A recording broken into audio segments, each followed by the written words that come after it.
Assalamu alaikum, and welcome to Blogging Theology. Today we're honored to speak to Dr. Ovamir Anjum. Assalamu alaikum, Akhi Ovamir. How are you? Alaikum salam wa rahmatullah.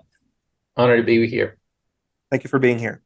Dr. Ovamir Anjum is the Imam Khattab Endowed Chair of Islamic Studies at the Department of Philosophy and Religious Studies at the University of Toledo. He is the author of Politics, Law, and Community in Islamic Thought, The Taymiyyun Moment, published by Cambridge University Press. He has translated Madarij al-Salikin by Ibn al-Qayyim, which is one of the greatest Islamic spiritual classics. His current projects include a survey of Islamic history and a monograph on Islamic political thought. Today, Dr. Ovamir is going to be speaking to us about the importance of divine revelation in order to have a good, solid ethical framework. In addition, he'll be discussing the nature and essence of Islamic ethics. Dr. Ovamir, whenever you're ready, the floor is all yours. Okay, thank you very much, first of all, Brother Bassam. Bismillah ar-Rahman ar-Rahim, alhamdulillah, wa salatu wa salam ala rasulillah.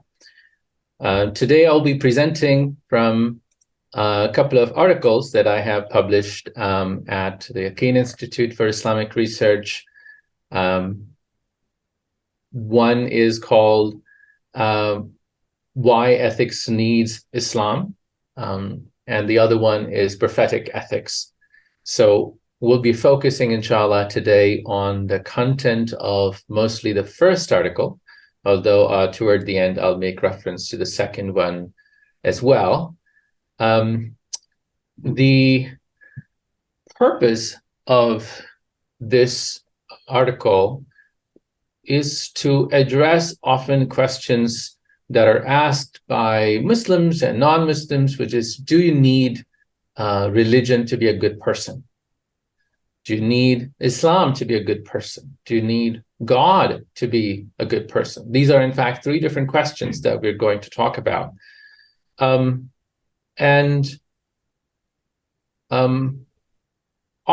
the refrain is that religious ethics are parochial, meaning religion is parochial. It's for certain people who believe in it. They're insiders and outsiders. And the idea of humanity, like to be good to all human beings, just because people are human beings, is much more capacious, much more unlimited, unrestricted. So why do we not merely be good because we are human beings? And so today I will deconstruct and investigate some of these questions, some of which are incorrectly phrased. In other words, they could be true. The questions are pointing to something real and true. Nevertheless, there are important considerations that need to be taken into account. So let's get started. Let's set the stage first. Let's first begin by admitting that the ethical impulse, the love for what is good, is natural to all human beings. We witness that human beings everywhere are good to their friends, to those that they love. And more generally, the more they get to know anyone, they have a desire to be good and to do good. Yet,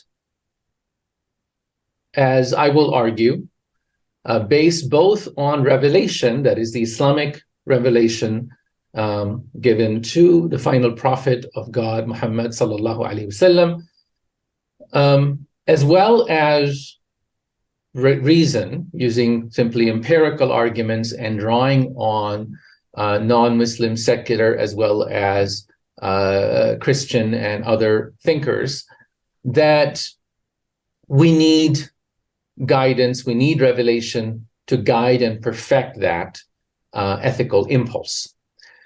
So let me start with the revelation and the hadith that for Muslims is one of the foundational hadith of the Prophet Muhammad, peace be upon him, on the question of ethics, and that is إِنَّمَا بُعِثْتُ لِأُتَمِّمَ مَكَارِمَ الْأَخْلَاقِ, that I have been sent only to perfect noble traits of character. There are a few different wordings of this hadith, but the hadith is universally recognized to be a sound hadith. And the meaning of this hadith, that I have been only sent to perfect noble traits of character, could be understood in one of two different ways, and possibly both, but they are two different ways of parsing the sentence. One is that the Prophet Muhammad, peace be upon him, is saying, everything that I teach, everything that I do is nothing but the perfection of morals. Which means that you can take any aspect of Islam, any teaching of Islam, and it is a moral teaching. And the other meaning is that this exclusive particle only actually applies only to the idea of perfection. That means the Prophet Muhammad is saying, alayhi salam, I have come only to perfect, not to invent or introduce good morals. All right? And you actually find that both of those teachings are affirmed in other parts of Islamic revelation. So, for instance, the Prophet came first and foremost, as is very clear in the Quran, to establish Tawheed, or oneness of God, in that God, there's only one true God, and that one must worship only one true God, monotheism and monolatry, as they're called. And that is declared in the Quran to be the single most important commandment, right? As well as, in fact, in the Bible as well. It's the first and the most important commandment. But also, its opposite, shirk, is the only unforgivable sin, and it's the greatest wrong, zulm, in the shirk, la-zulmun azim. It is a great wrong, the greatest of wrongs. So basically, it is a moral commandment as well. So if you go with the first understanding, then Tawheed is the foundation of all morality, and that would be correct according to the Quran and the Sunnah, as well as it's philosophically, if you think about it, where do ethics, or where does the idea of being good come from? Ultimately, we're going to resort to this understanding of this verse as really the foundation of Islamic ethics. But we'll get to that toward the end of the presentation. The other meaning of the presentation is also, this hadith is also instructive and affirmed in other hadith, and that is, I have come only to perfect rather than introduce or invent good morals. And here we can draw on other teachings of the Prophet ﷺ, as well as the Quran, where the good character of people, even before Islam or outside of Islam, is recognized. And then, so the Prophet, for example, in a well-known hadith that's narrated in Muslim, recorded in Muslim as well as elsewhere, where a nobleman, Al-Ashaj, from the tribe of Abdul Qais, comes to the Prophet, and the Prophet sees him and his manners, and he says, there are two things about you that God loves, your gentleness and your forbearance. And the man seems very wise, so he asks immediately a very interesting and important ethical question, which is, are these qualities of forbearance and gentleness ones that I have acquired, or are they given to me? And the Prophet declares in this case, alayhi salam, that in fact these are qualities God has given you. God has made them part of your nature. And then the man thanks God. And then this man is pagan just minutes before this encounter, or maybe a few days before this encounter, before he declares his faith. But as soon as the Prophet sees him, he recognizes his pre-Islamic qualities as being truly good. And then there are other ahadith, such as the hadith in al-Bukhari, that khiyaruhum fil jahiliyati khiyaruhum fil Islam, that the best people in the time before Islam, in the time of Jahiliyyah, are also the best in Islam, idha faqihu, so long as they understand, so long as they acquire the understanding of the divine guidance, and therefore, measure their character and calibrate or recalibrate it accordingly, they are the best people, meaning that the Prophet declares them good in the time of Jahiliyyah, in the time before Islam, which affirms this idea that goodness is known to people before Islam, but the Prophet alayhi salam has come, and not only the Prophet Muhammad, but all prophets come to guide and to deepen, right? So one, they direct this ethical good conduct. What are the teleology, if you will, the goal of this conduct, but also the depth of those qualities. Once they are connected to God, then they reach an entirely different and unprecedented level, because our ethical character is very much dependent on the goals that we are trying to seek. And if the purpose is only to feel good, then you'll have a certain limit to, how many people you're going to smile to and who you're going to feel close to. Whereas if you're doing it for God, then the depth of your good character will be entirely different. So basically, both the direction, the purpose, as well as the depth of your moral character is increased, is deepened when you encounter revelation, right, with this goodness. So that said, now let us turn to the other part of this equation, which is reason. We find the Quran, in fact, declares al-aql, at least one way to translate that is intellect, that the Quran addresses those who would have failed on the day of judgment and say, had those people heeded revelation or reasoned correctly, they would have found the path to salvation. So what's interesting here is that it's the or particle here, which is that reason itself would have led them to revelation, just as revelation would lead them to salvation and would require them to reason correctly. Now we find that when you think about religion itself, which is a modern term and a little bit tricky to define, but most world religions today, for instance, that at least religions that have survived out of many other religious communities and beliefs, they have valuable teachings, at least valuable teachings vis-a-vis the communal life. And there is wisdom in what many of these religious traditions have kept over time or perfected over time. Yet religions also vary greatly. They differ greatly in their commitment to truth.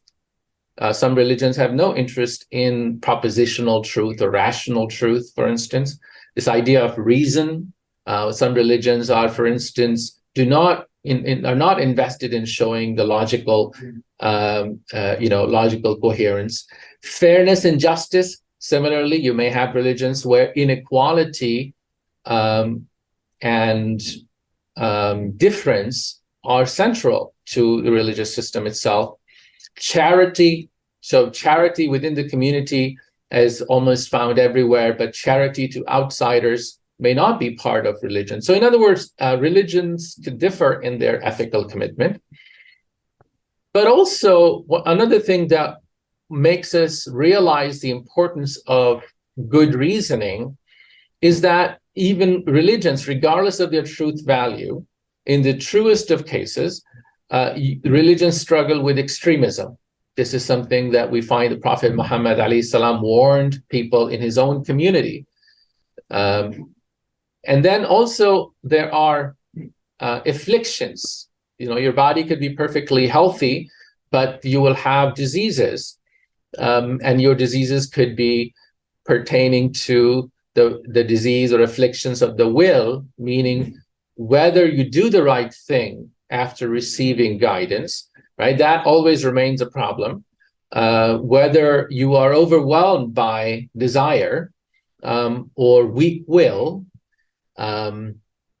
or afflictions of the mind. You may have either doubts, or you may have other reasons why you twist the teachings of revelation. And therefore, it's important to have good reason to avoid these afflictions in any religious community. Otherwise, religious communities themselves may turn non-ethical, anti-ethical, unethical, and therefore reason, when rightly guided, helps against these afflictions. And I want to here recall Moroccan philosopher Taha Abdul Rahman, who has wonderful work on Islamic ethics.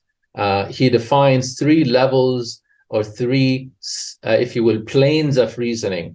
Al-aql al-mujarrad, which is bare reason. And he says the Western reason, in all of its modern secular glory, is at best bare reason. And then there is guided reason, which is when it encounters revelation, al-aql al-musaddad. But then there is when this guidance becomes great internalized, so that as if you have a connection to God, so that God is guiding you, or to use the prophetic hadith, when Allah says in a hadith Qudsi, I become the eyes with which my servant sees, and the ears with which he hears, and so on. So there is a great, if you will, nearness to God, erasure of all that is bad and resistive in human personality. That is what he calls al-aql al-mu'ayyad, supported reason. So these are all different kinds of reasoning. And I think it's really important for Muslims to understand that just because you have encountered revelation, it's not that you have set reason aside, right? So you don't, and this is a great trick of secularity, to claim reason for itself and leave revelation and text and mere imitation for religion and the religious people. But rather, I think the true, what Taha Abdul Rahman is arguing here, and I think it's also a better reflection of the Quranic discourse, is that your reason is elevated. It goes from bare reason to better forms of reasoning. All right, so now let us, because we're going to start with reasoning, let us think about how reason functions. Reason functions with facts. What are the facts about ethics? What are the challenges about when it comes to the question of ethics today? Human beings disagree deeply about what is good. Like, that's the human condition today. Disagreement and confusion about the goal and nature of good character are too abundant to allow pinning down of any general principles. Okay.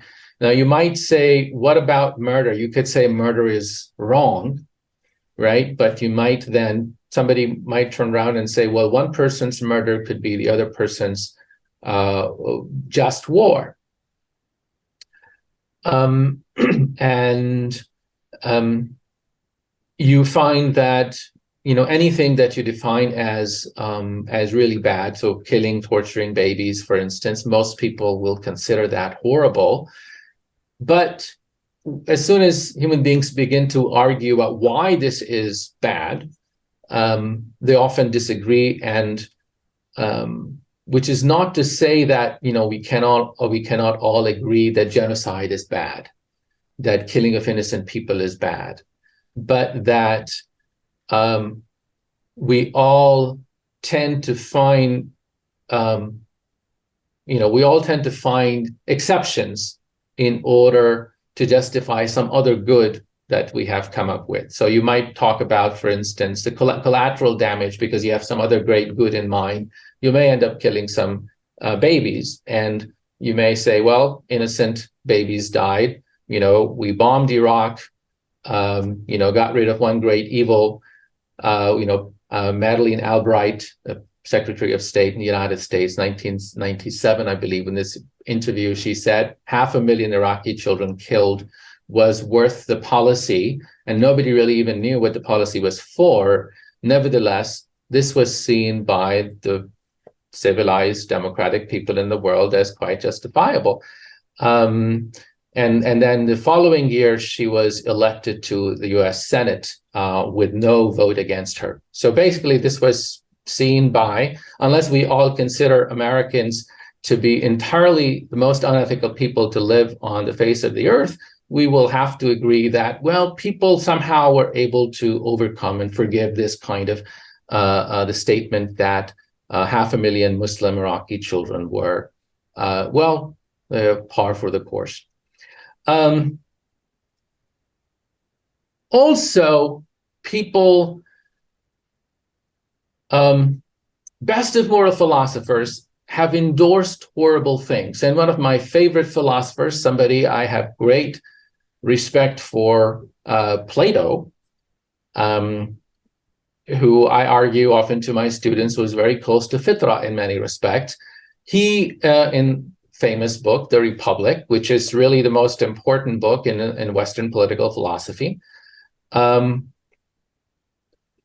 recommends taking children from parents when they're born and basically, loving them according to their faculties, if they are worthy or not, because all injustices in his view are introduced because of parents' unqualified love. Love is not deserved often, and so this idea of taking children away and not giving human beings love, which often is, we recognize today, is necessary for them to become fully loving and ethical human beings. If we follow Plato, we would do perhaps the most horrific things that we can imagine. My point is simply that the best of moral minds, when they're not aided by some standard, they can fall into great error. Yeah, you don't even have to go that far back. I mean, if we just think about some prominent, contemporary philosophers.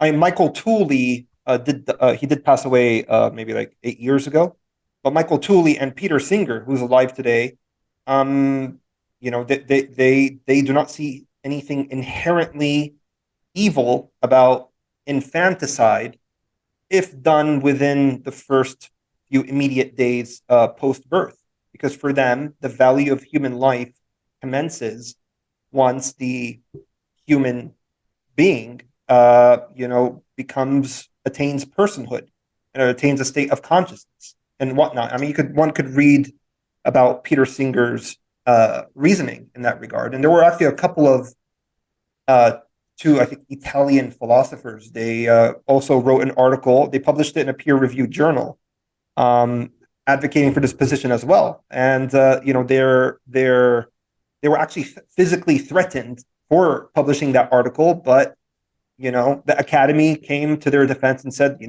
we have to respect freedom of thought and whatnot.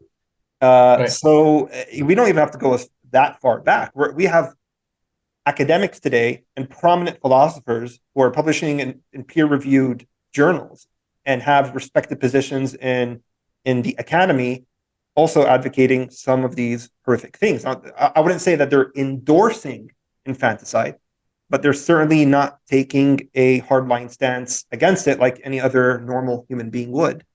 Right. So just to further cement the point that you're making here. Right. No, excellent point. And to move to a different perspective, right? This is one way where we often turn to for authority, which is the great minds. And we have shown that great minds can make great errors. In fact, I was just recently reading an article that says that the people who are not that smart, they tend to be fooled and get into erroneous positions by the authority right, of people who are seen as, or who are often above average intelligence, extremely smart. So people who are very smart usually embrace more severely twisted positions or wrong positions, whereas people of less, more average intelligence would often see these things as wrong and perhaps, in common sense, but they are often misled by other people. So my point is that you have the example of the mass hysteria, if you will, the mass ethical failure in the form of Nazi history, which is almost always the example that we use, and rightly so. It's an example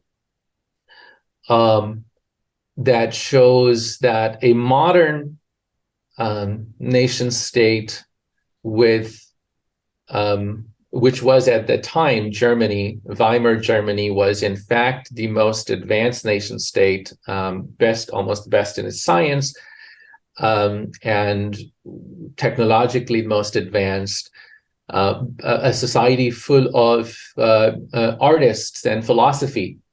Germany, until recently, was seen as far above the rest, competitors, the British and French and Americans, in terms of its philosophical achievement. That society turned Nazi, right, as a result of, first a defeat in the First World War, but then really certain ideas. And what's interesting is that Nazism was driven by a certain kind of ethics. And there is a recent book by historian Richard Weikert, I believe, who is at California State University, who has published a book called Hitler's Ethics, How Evolutionary Science Led to Nazism. And where he argues that many of these people felt a certain, there is certain ethical ideal of improving the human race and eliminating the unwanted people was therefore necessary to improve the human race. And if you give a certain understanding of what is good for, survival of the human beings and what is going wrong with the world, these are the bad people that need to be eliminated, they are the problem, then it's an ethical impulse to try to eliminate them. So basically, the idea that all human beings have some inherent value, that human beings have a soul, and that soul is sacred, is something that's beyond calculation.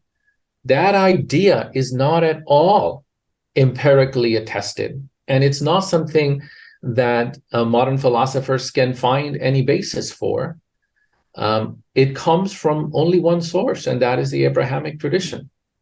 It's the Quran mentions this idea that if you've killed one person, as if you've killed entire humanity, and Allah says in the Quran that this was revealed to the people before you, the Ahlul Kitab, the Jews and Christians, and this idea is central to the development of human rights and to the development of all modern secular ethics, right? But this idea itself has no foundation outside of these religious traditions, which means that human rights is simply an arbitrary claim. It's not empirically. The very idea of what is a human being is contested, and especially now in the age of transhumanism, the very boundaries between what is human and what is non-human are being blurred. So, and in the pre-modern period, this was in fact often a contested question. People, for those of you who are Lord of the Rings Tolkien fans, he creates this world where you have different races. They have humans and dwarves and, elves and whatnot. That's because Tolkien was a really good reader of of historical literature, and he knew that that's how human beings constructed their world. They didn't think that everybody who could talk and who looked like humans was a human being. There were different races, and these races were literally different. So there wasn't even the idea of what human being, except in this tradition of people who said God is coming, God created one man and one woman, and from that came the entire race of all these different colors and all different types of people. They all go back to Adam and Eve. Take that assumption away and you have nothing left. There is no human rights because there is no human being. So there's also often something with people who say that, well, we should just be nice to each other regardless of religion, right? Why bring religion into it? That's because you can't even define human being without a religious assumption. So when the American founding documents say we take it to be a self-evident truth that all men are created equal, it's actually not at all self-evident unless you are drawing on the Abrahamic tradition. Yeah, they're taking all these things for granted, not realizing that they've inherited, these values and this knowledge, and they think they could just pretend like, they can't, but they don't owe knowing all this to the tradition that they've inherited it from. Right, exactly. And this idea, this pretension, we're going to turn to again as really a central problem in modern secular ethics. But let's continue with our what we observe factually in the world when it comes to questions about ethics.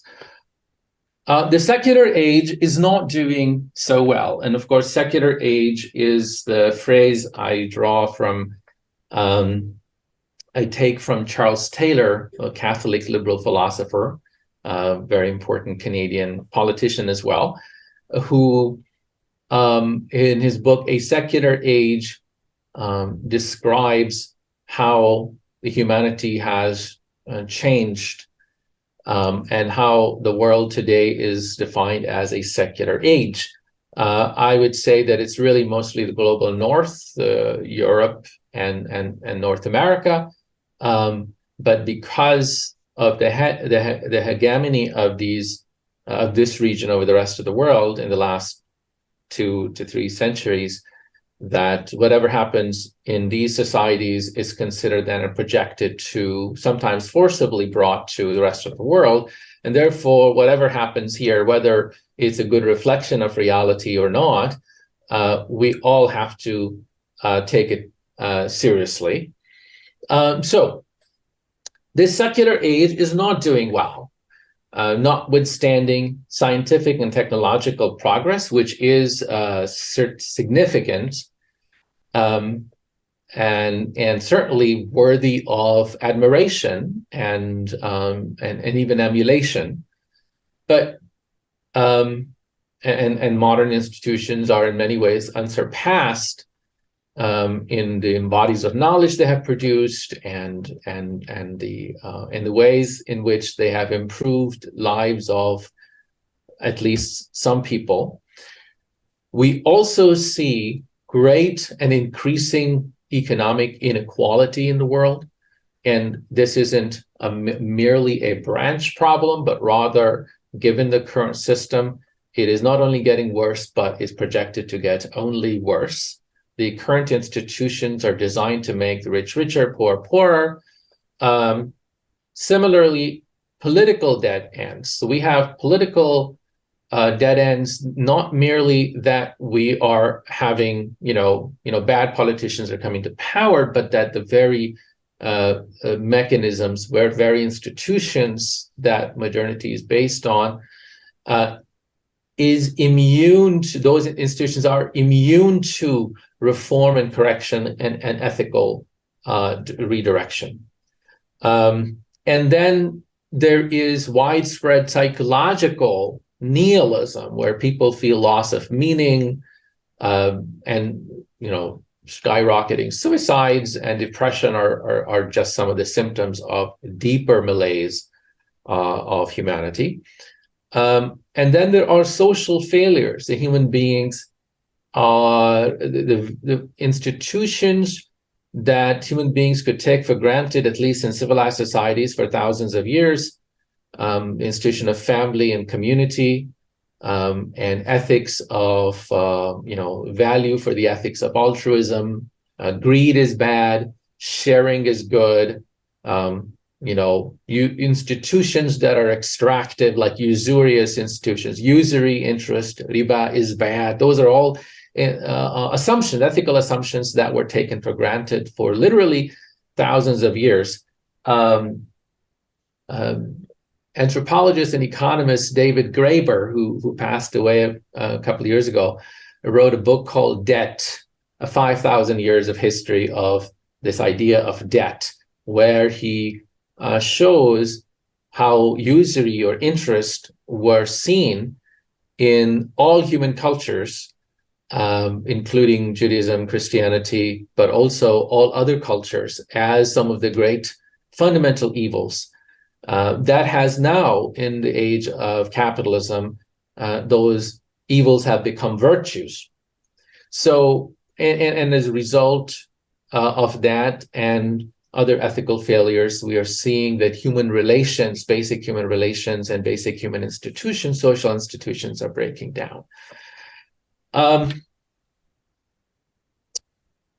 Another way to look at this question of ethics and religion is asked different parts of the world. And there, the answer that we hear is also very instructive, which is surveys show that the answer is divided between haves and have-nots.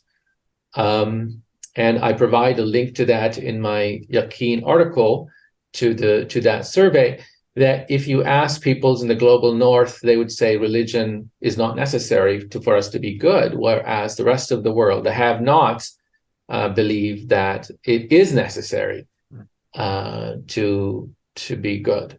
So in other words, religion remains popular as the source of the good outside of global north, outside of these populations that have benefited from modern secular accumulation of power and resources.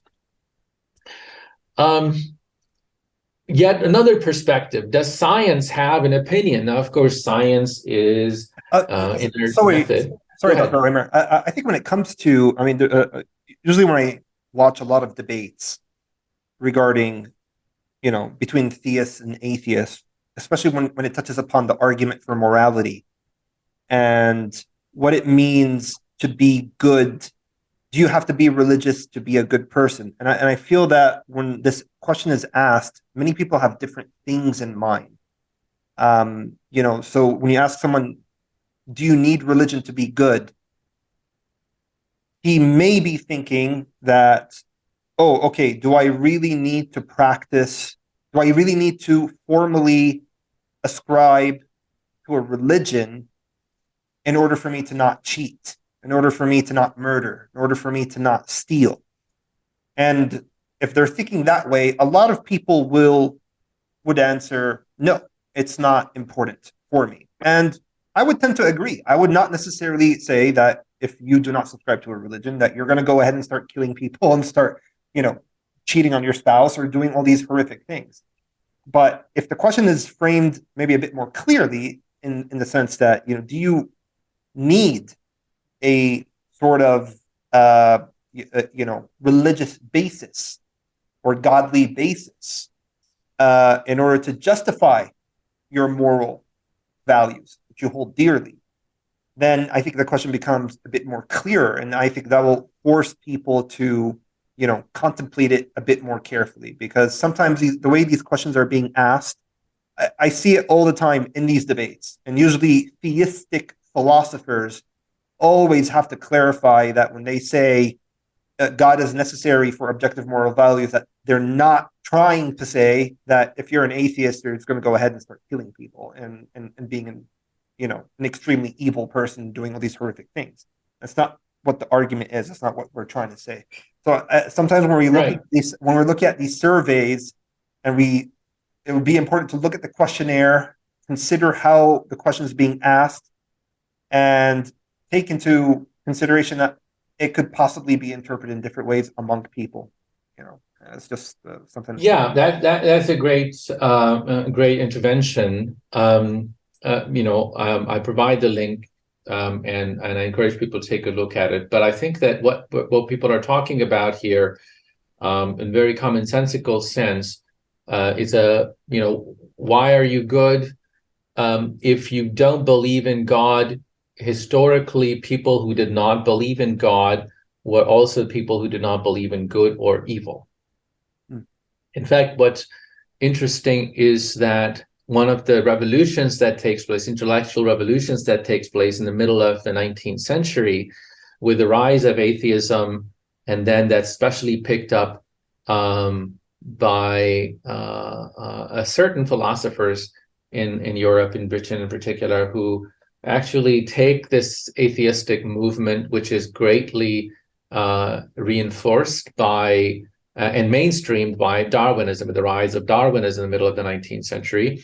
Some people, to make it more palatable to the larger European population, which is still very religious, they renamed this atheism as secularism. Actually, that's where the word secularism comes from in mid-19th century by a chap named Holyoke, who says, well, secularism is the term that he is going he prefers, basically a softer version of atheism.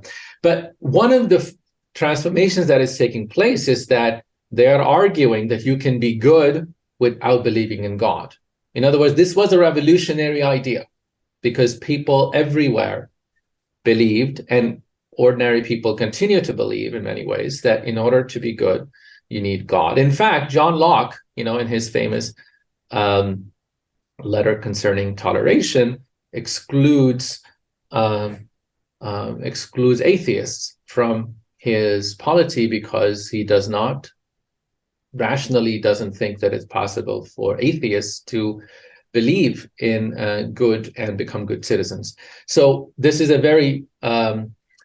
general and widely held belief among human beings that you need a foundation to be good. And what happens, and you're right to point to this question of justification, but you see, justification is particularly important because human beings have to make sense of their actions sooner or later. A lot of us act in ways that are usually just driven by inertia. That is, other people are doing it, so we'll do it. But especially in moments of crisis and transition that take place every now and then, if the foundation is lost, then sooner or later, in a generation or two, you're going to find that the behavior is also going to be lost. So that's where the idea of secular poverty, of ethical poverty, which comes from, and some philosophers call it smuggling, that secular ethics effectively smuggle religious values without attribution, without accreditation, right?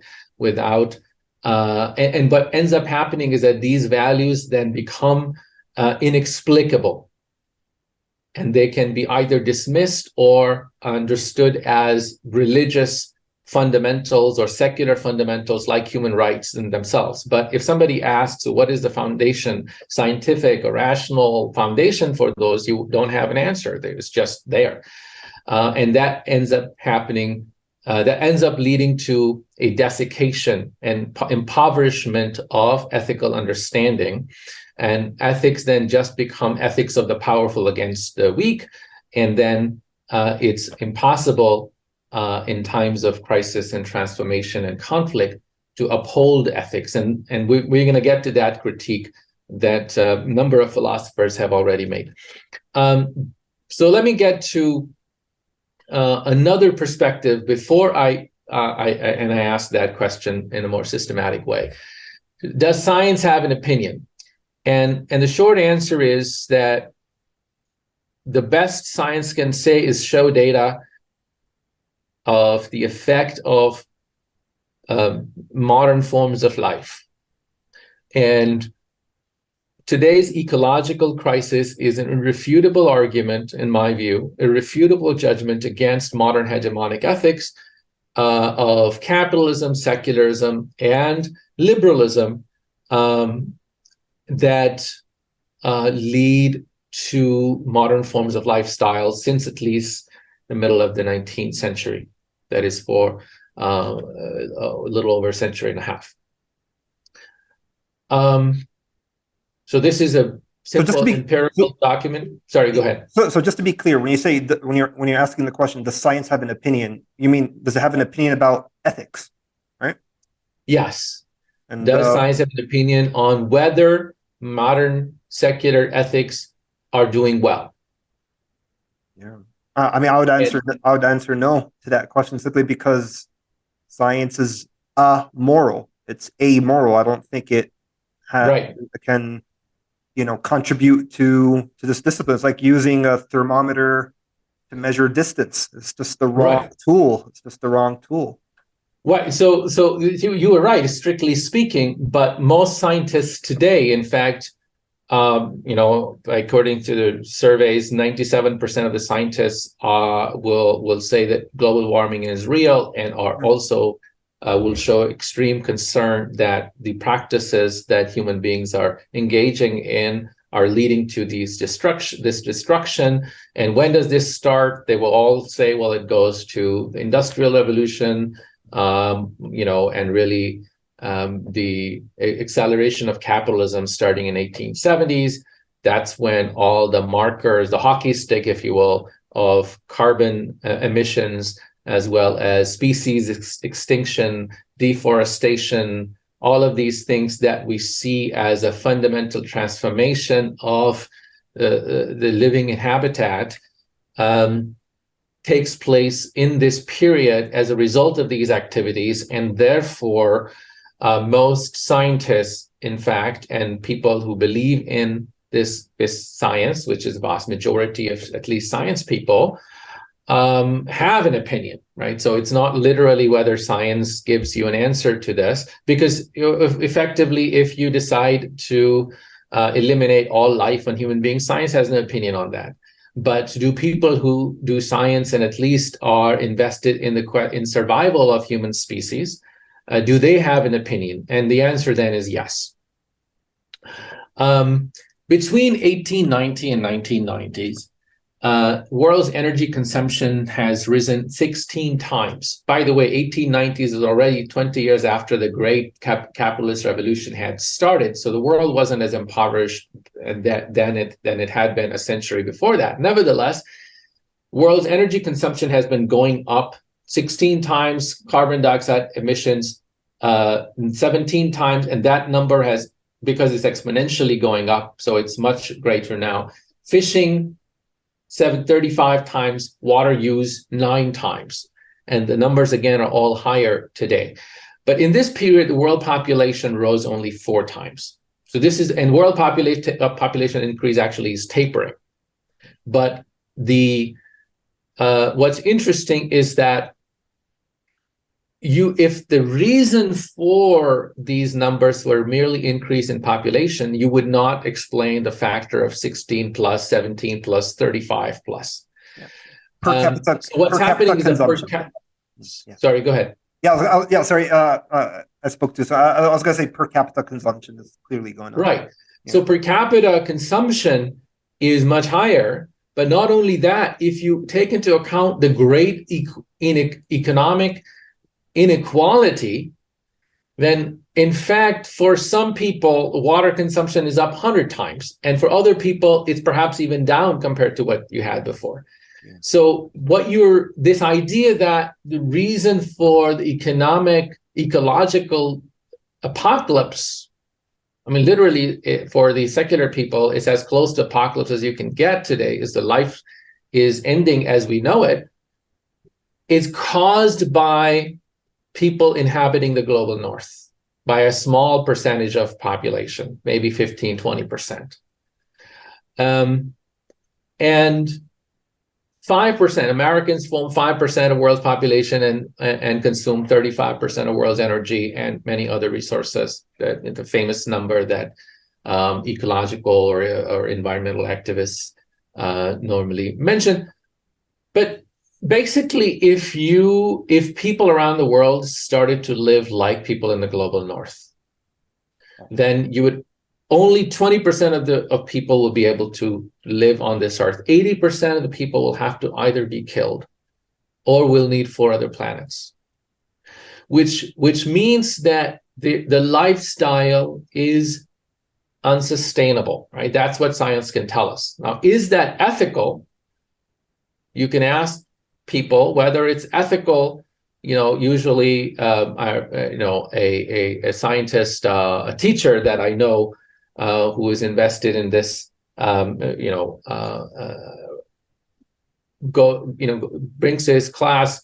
He has a donut day, but then he says we're going to divide these donuts based on how the world divides its goods, right? Its income, and you literally have, so one person represent every nation state, and basically you have 4 or 5 kids have 26 bagels or 26 donuts, and then literally there are like more than half the class don't even have like a tenth of a donut, and they begin to then realize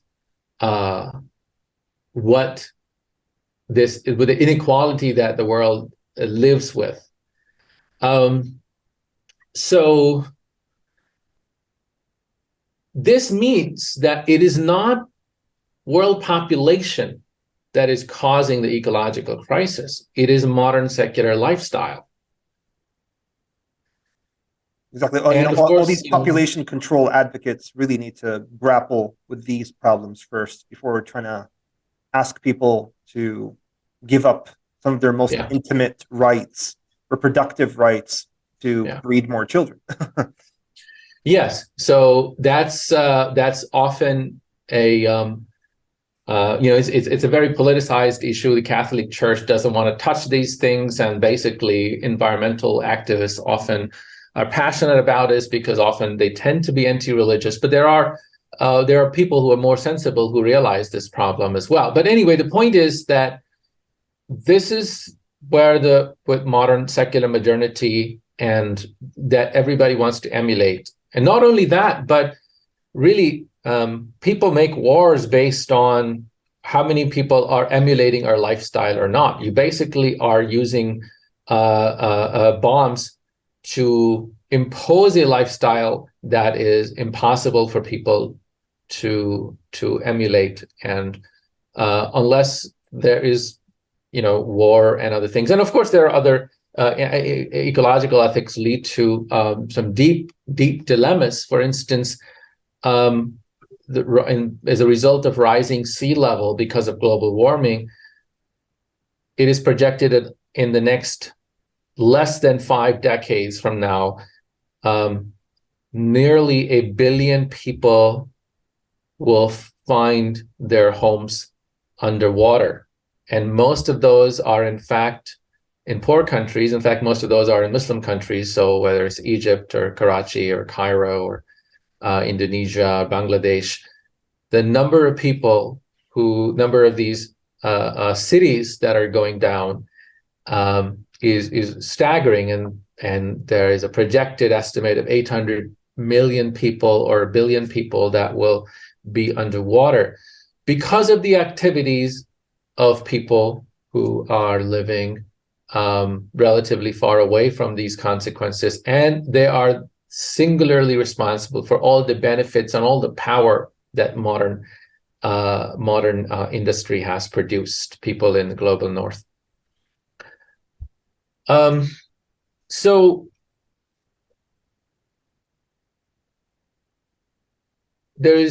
most people agree that the modern world was configured under the mutually reinforcing forces of colonialism and capitalism, and continues to operate under deep and in some respects deepening oppression and imperialism.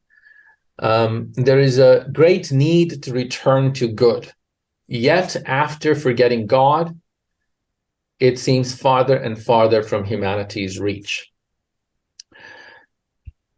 Last, or a little over a century ago, Nietzsche died in the year 1900, I believe, is an atheist philosopher who declared, وَالْعِيَاذُ بِاللَّهِ, God is dead. But what he meant by this rhetorical device was to say, how are we going to understand the world if you take out the idea of God? So here is what he said. How were we able to drink up the sea? Who gave us the sponge to wipe away the entire horizon? What did we do when we unchained this earth from its sun? Is there still any up or down? Are we not straying as though in infinite nothing? God is dead, God remains dead, and we have killed him. This sentiment, and Nietzsche in many ways is the most important philosopher of the 20th century because he expresses this sentiment so clearly, and he saw, as somebody who comes from a religious background, gives up God and is able to see what's going to happen when you try to reconstruct ethics, morality, goodness, social relations without the premise of God, right? It is as if up is now down, as if, the sea no longer exists, as if the horizon no longer exists. Basically, the world cannot be the same. So he had a way to express this, but I think in many ways he expressed the mood and the threat that the new intellectual formations of secularism presented to the world and to the idea of ethics. But now I will turn to make some distinctions that I have pointed out earlier, which is that we aren't talking about just religion, because not all religions are the same with respect to ethics. In fact, secularism and its various sects often function as a religion, and many scholars argue that secularism is a religion. And you could think of, liberalism or progressivism and Marxism as various sects of secularism. People often have great devotion. There are certain, main texts that people have, and secularism in many ways is deeply connected to polytheism. This was something that was observed by Max Weber, one of the most important observers of modern society, the German sociologist and father of sociology to many. Max Weber observed that basically after this death of God and this rise of secularism and what he called disenchantment, we are going back to a world of polytheism. And a Catholic philosopher, MacIntyre, again, one of the most important philosophers of the 20th century, who went through many phases. First was a Marxist, and then embraced Aristotelianism, and then Thomist Aristotelianism. He argues that the real philosophical distinction is between monotheists and other religious traditions. So it's not really between religion and no religion, but between monotheists and between polytheists and atheists, because they really come down to similar forms of life. So this distinction that it's religion versus no religion itself is not a very coherent and stable idea in my view. Even within monotheisms, of course, there's the question of truth and preservation of God's message and morality that are pertinent. And as the Quranic discourse itself establishes, something that we will not address directly or at length in this presentation, and we might have to come back to it another time. But nevertheless, so when we ask the question, does ethics need religion? This question is imprecise. That's not the question we're asking. The question we're asking is that, first, can there be ethics without God, right? Because religion has to do with how you relate to God. But if you deny the existence of God, that is what Nietzsche is talking about. that it's impossible for there to be good and evil if there is no God. And then another question, which is, can there be ethics without direct access to revelation? And this question is something that even Muslim theologians, Muslim scholars disagreed about. So you have Kalam debates of Ash'aris on the one hand who answer the question is no, you cannot have ethics without direct access to revelation, whereas Maturidis, or at least the Samarkandi Maturidis and traditionalists and Mu'tazila who answer that question as mostly yes, that you can have some fundamental ethics without direct access to revelation because God has given us reason. But they assume the idea of God. They may even assume that God has already made revelation available, and so it's part of human nature or DNA, if you will. And so that's an intra-Muslim debate that already exists. But the debate is not about the first question that Nietzsche is talking about, right? Because no Muslim thinkers have even thought that possible. And as I said earlier, secularism itself, which is the dominant religion today, dominant paradigm today, it functions in many respects as religion. But defining religion is tricky, and I will not go into that. I will simply say, let's assume that secularism is a religion, in which case, people who object to religious ethics are effectively, asking a meaningless question. It's just basically switching from one religion to another. But if secularism is not a religion, which is the more commonsensical understanding, then it has been, over the last century and a half, the most unethical and horrific in its consequences. Secular ideologies, Stalinism, Maoism, as well as Darwinism, have really led to, sometimes very directly, to the First World War. For example, if you look at the discourse of the First World War, they wanted a kind of a war that will ensure the survival of the fittest. So that's the only way between England and Germany you will know who is fitter. They're really using Darwinist logic.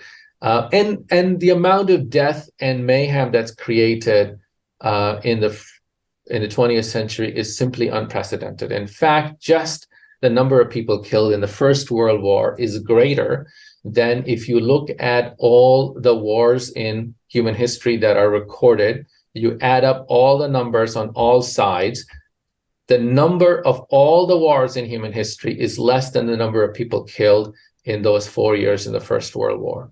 And then this was just the beginning, because Second World War and what led to it are much, much greater. So in terms of mayhem, all of these ideologies are secular, whether they're Stalinism or Nazism or nationalist progress, fascism, and so on.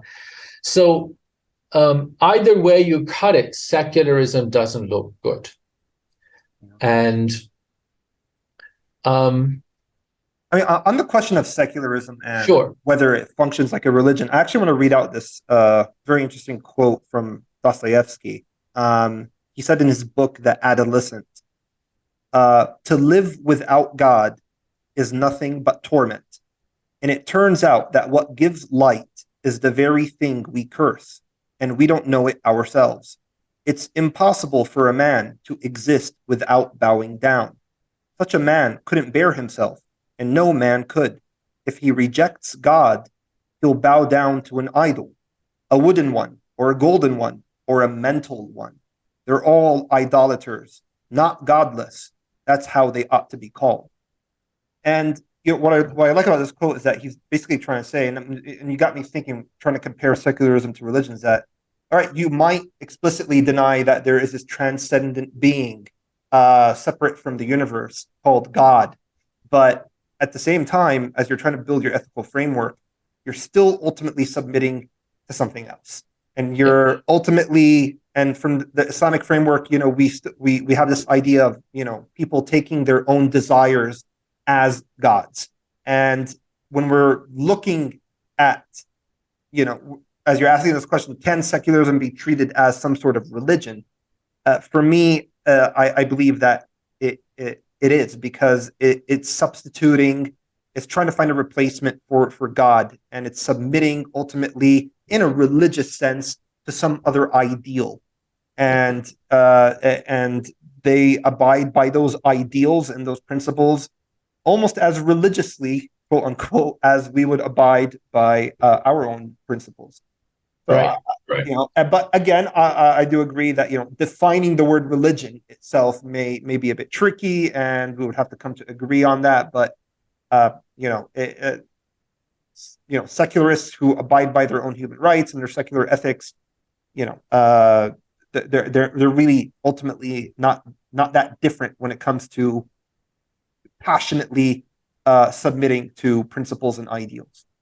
Right, right. And this problem of secularism as not being neutral, as being effectively as bearer of certain prejudices, and effectively it's sort of a theology that's anthropocentric, but also Eurocentric theology.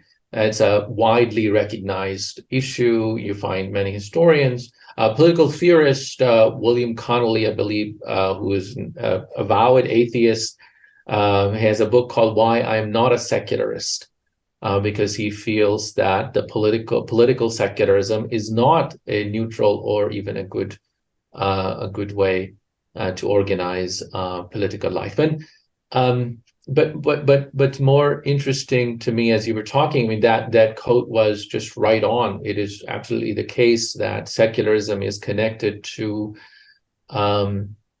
polytheism, right? It's idolatry, because it's very much part of human nature. We haven't found, speaking of anthropologists, they haven't found any human community that doesn't have a form of sacred form of worship. And what's also interesting is historical scholarship increasingly shows that people who were champions of secularism actually were very deeply interested in the occult and in paganism. So there is a book by Joseph Jason Storm, or I may be mixing up the name, called The Myth of Disenchantment, which shows that late 19th century Enlightenment figures, including Max Weber, were in fact part of these occult, and very interested in it, very invested in it. But more importantly, as we are witnessing the rise in nuns, right? Religious nuns, that is, people who mark their religion as N-O-N-E, that we don't have any religion, in the West, in America, particularly in the United States, that rise is, in the last couple of decades, really unprecedented in American history. But along with that, instead of people becoming more rational and more scientific, in fact, people are going back to the occult and black magic. There is a rise in that, and there are, I will share that link with you to the surveys that you could perhaps link. And the point is that monotheism is the alternative to superstition. It's the way out of the occult, the black magic, paganism, and atheism. They, as MacIntyre, I think, correctly noticed that that's the real dichotomy.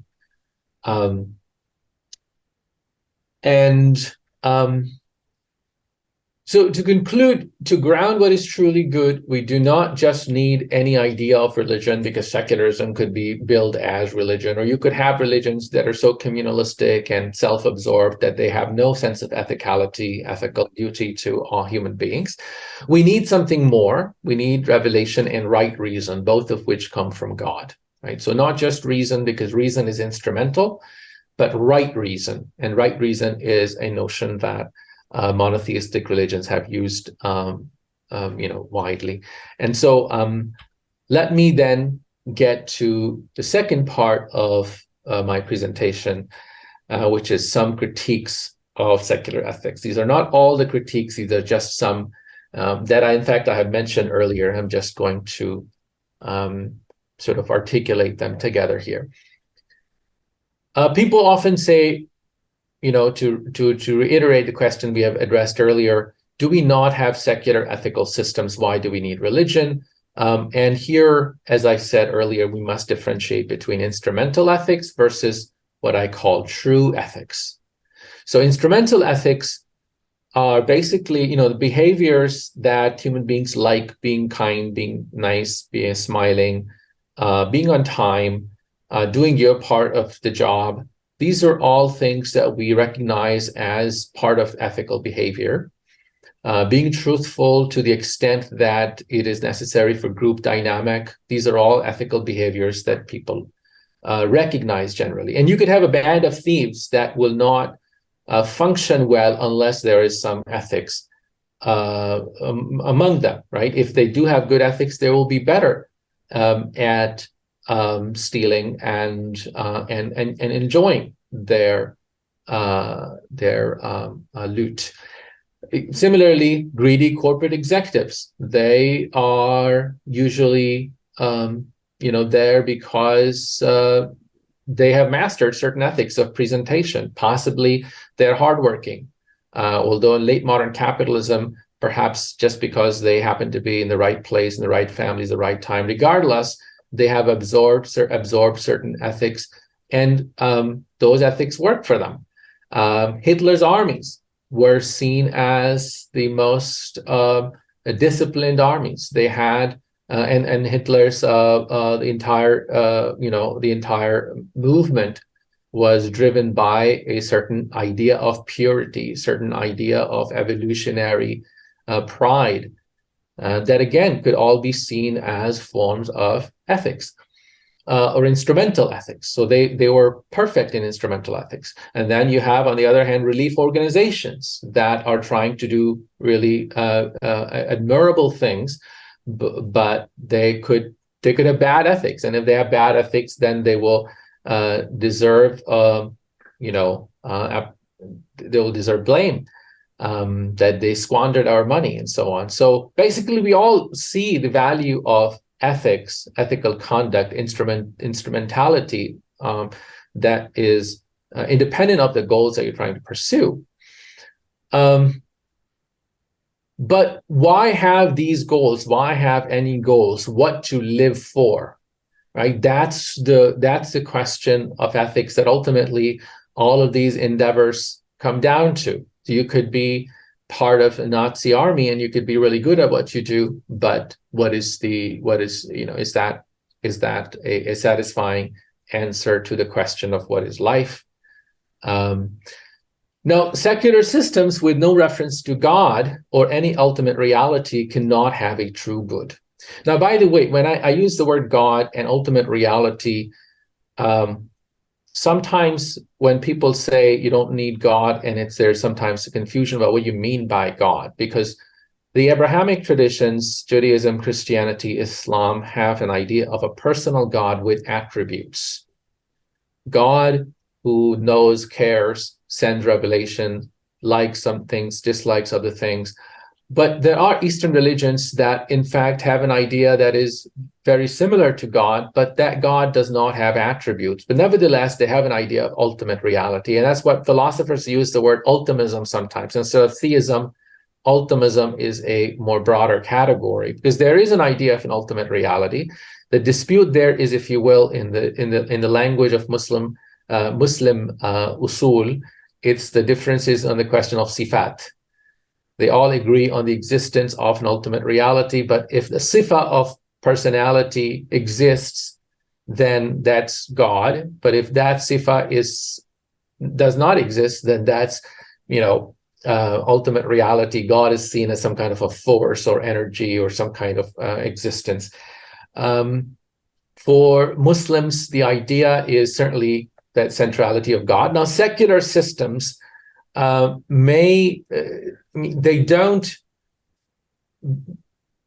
would consider these two things ultimately functionally the same. It could be an ultimate reality, but so long as that ultimate reality has a moral limitation, a moral command, then secularism will see that as a religion and beyond the purview of public ethics, public knowledge. So in that sense, when people say that look, you could believe in, I don't know, you don't have one God, but you believe in incarnation or something, then, well, you could disagree about the description of that religion, and the description of God in that religion, but that is still an idea of an ultimate reality that secularism sets aside and sees as subject to this kind of limitation of religion from the public sphere.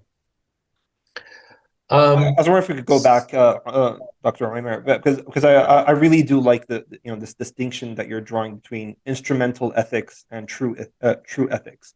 Because when you speak to a lot of atheists and you ask them, look, how do you know, all these, so and so, such and such a thing is evil, such and such a thing is good, and a typical response that they will give you is that, look, all of us have a self-interest to be safe, to be happy, to live comfortably, and therefore if we treat everyone the way we want to be treated, follow the golden rule, then it's in everyone's best collective interest.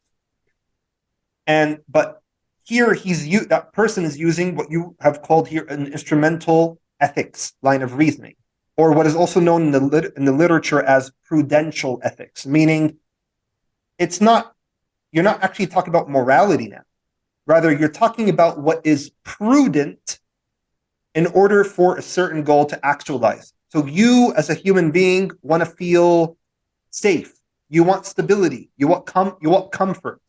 And you've come to the realization that in order for me to achieve that, I need to respect certain boundaries when it comes to how I treat other people so that they could reciprocate and also treat me the same way. But philosophers have clearly, highlighted that these are what we call prudential values, meaning you are finding it necessary or prudent to be kind to others so that they are kind to you. But that says nothing about the moral content of those actions. It does not say anything about whether it is moral or immoral that you treat that person that way. All you're talking about here is whether you have a self-interest, you want to actualize it, and you're talking about what is necessary to do in order to achieve that goal. Another example that they give is like, photosynthesis. Yes, it is prudent that there is sunlight and soil and water for plants to grow, but that says nothing about whether it is moral or immoral to let plants grow or die. Similarly, when you're taking an instrumental ethical line of reasoning here, you're not really, in fact, at its core essence, truly talking about morality, truly talking about ethics. So I really like the distinction that you're drawing here between instrumental ethics and actual true ethics, because the former does not really touch upon the actual moral content of all these actions that we're trying to justify why we're doing. But in reality, it's just backed by pragmatic reasoning to serve all of our self-interest, which is that we want stability and safety, and therefore I'm going to be good to others so that they reciprocate and be good to me. But that really isn't a grounding for morality per se, and I think it's a really important point that you've highlighted here. Yeah. And this is very relevant. It sounds philosophical, but as we will see, it's actually quite close to home in our day-to-day life of how we feel about the world.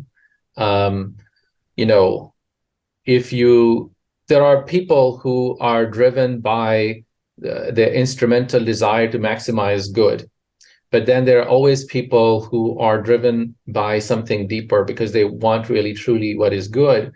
And when these people choose atheism, often they choose atheism because they believe it has some ethical value, because religions have failed, because of whatever propaganda or misunderstanding. When they fall into that, often a lot of people have, atheistic people or people who have this kind of questions about God.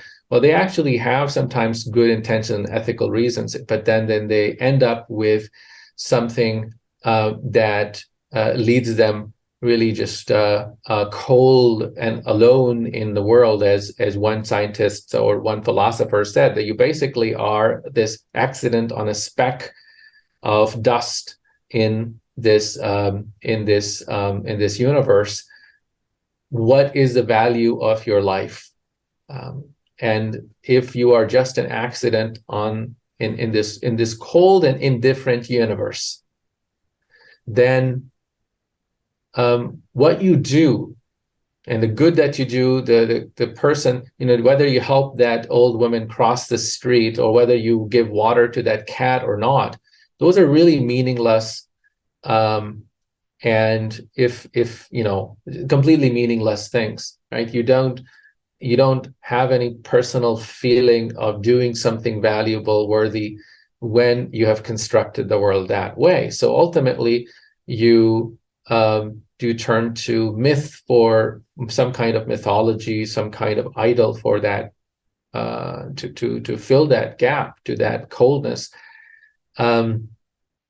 There is, in fact, an article I wrote a little while ago that's up on the internet somewhere, where I say it's a gods, caliphs, or straw dogs. Those are the two images of human beings. If you go with this idea of human beings as just an accident on a speck of dust, with no God and no morality and no moral God, then we are like straw dogs, where there's no purpose to life and no reason to feel important or special or connected. On the other hand, we have this, the alternative story is the story that we are stewards of God, given this responsibility by God, and the honor that comes and the responsibility that comes as a result of that. And if you go with this perspective, then it's very plausible to say that even what human beings see as their great distinctive quality of reasoning and intellect itself is not only meaningless, but in fact it is a destruction or a negative evolutionary trait. So American biologist Ernest Mayr, for example, argued, and many others follow that, is that intelligence is an evolutionary mistake. Okay, why is intelligence an evolutionary mistake? Because if the only goal that you can identify is survival in an evolutionary perspective, then ferns, who have no intelligence, they're really good at reproducing, are the most successful species.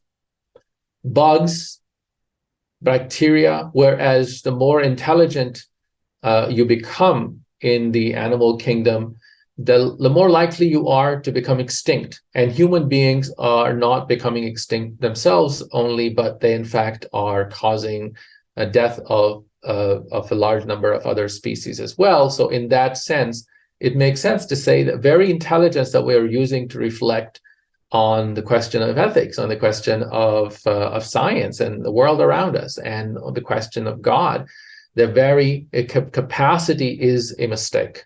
That very capacity makes no sense.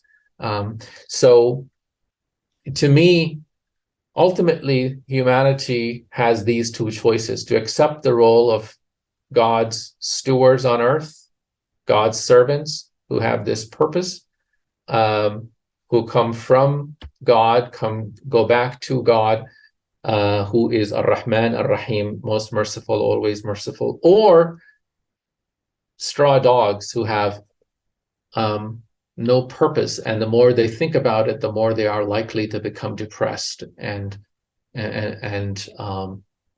find this life unbearable. And that's what happened to Nietzsche, and I think that that's because he understood the terms.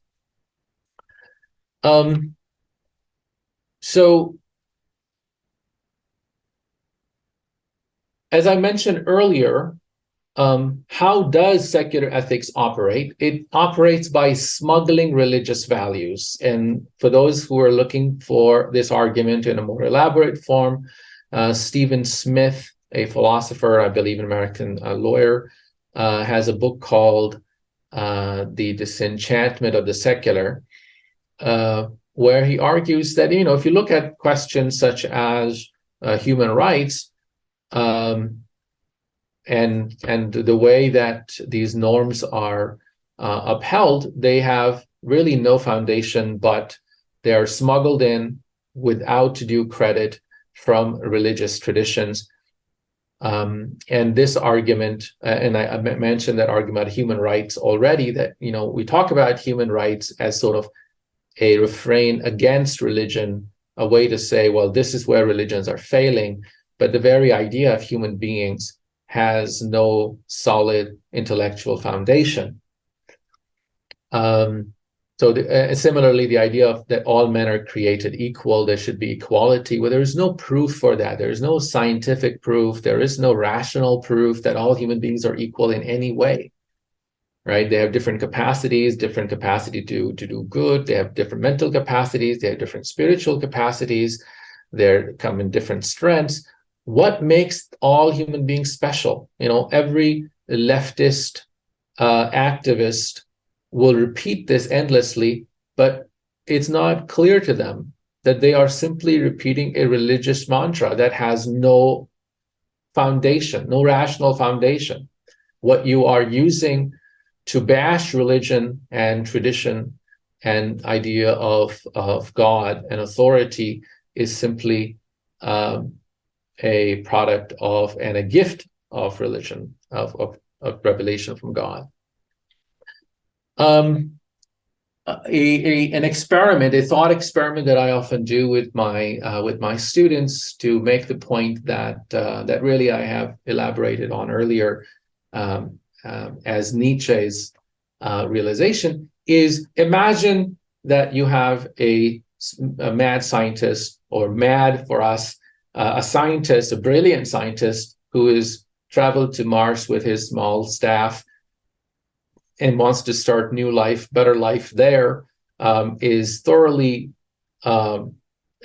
disenchanted with human beings, sees them as destroyers of the planet, superstitious and useless and self-destructive, has fitted the Earth with nuclear weapons that will destroy it with the press of a button, and you, the assistant, are now have one chance to argue with this scientist why he should not do so, why he should not eliminate life on Earth. What would you use as your reason? Why should human beings? You say, well, human beings are important, human beings are special. He would say, no, they're no more special than cockroaches. Do you have any problem eliminating a cockroach population in your kitchen? In fact, you can't wait to do that. How are human beings any different? Just because they can eat, just because they can, reproduce. And so ultimately, you might give, any reason that you will give that has to do with what human beings have done. Well, it could be done better by him and his staff, and that doesn't justify all the crimes that human beings have done. So what would you say? Something to think about. And if you want to jump in, Bassam, and add something, please do so. It's no, I mean, this is a very good thought experiment. I mean, at the end of the day, when you're seeing, vegans, they raise this question. They try to answer this question in a way by, why are vegans against, eating animals? And they would accuse us meat eaters of speciesism, and similar to racism, but discriminating against species. On what basis are you discriminating against the animal species, right? And for them, they'll try to root. Their determinant factor here would be sentience. So as long as the entity in question could experience harm, it would then become immoral to inflict harm on that entity. Now, at the end of the day, the bulk of human beings are just not persuaded by this argument, and keeping aside how holes could be poked in this vegan argument, I don't want to digress too much. here, let's say then human beings will then try to justify their superiority by saying, okay, well, we have intellect, we have rationality. But just as you just pointed out, if these species, these Martians, if their intellect is at a much greater capacity to the point where they would view us as we would view animals, well, then again, the argument is lost. And so it just becomes subjective, ultimately at a certain point if you're probed enough. Yeah. So yeah, it's I like these sorts of thought experiments because they induce very thoughtful self-reflection on these issues.